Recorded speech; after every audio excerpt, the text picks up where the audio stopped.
Léna. Bonjour coach. Vous avez sélectionné Kelly Gago dans cette liste.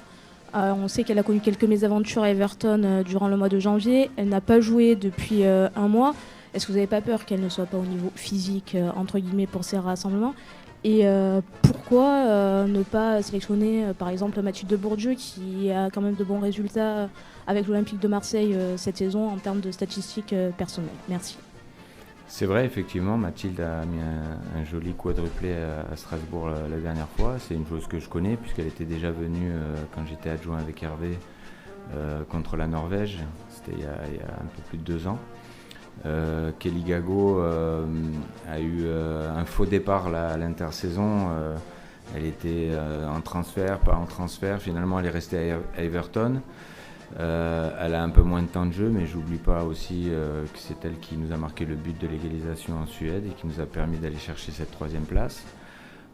C'est pour ça aussi que j'ai fait une liste élargie pour avoir des joueuses comme Kelly qui peut-être est un peu en manque de temps de jeu, mais pour voir aussi où elle en est, à la fois mentalement et physiquement. Et pour moi, je le répète encore, puisque c'était déjà le cas de Kenza Dali il y a un peu plus d'1 an quand elle jouait pas à Aston Villa, je l'avais sélectionnée. Grace Gueyoro qui avait aussi des soucis à un moment donné avec son club, qui jouait moins, mais je la sélectionnée. Ça les empêchait pas d'être performantes aussi sur l'expérience. Après, ça reste des choix. Effectivement, on suit beaucoup d'attaquantes dans ce championnat.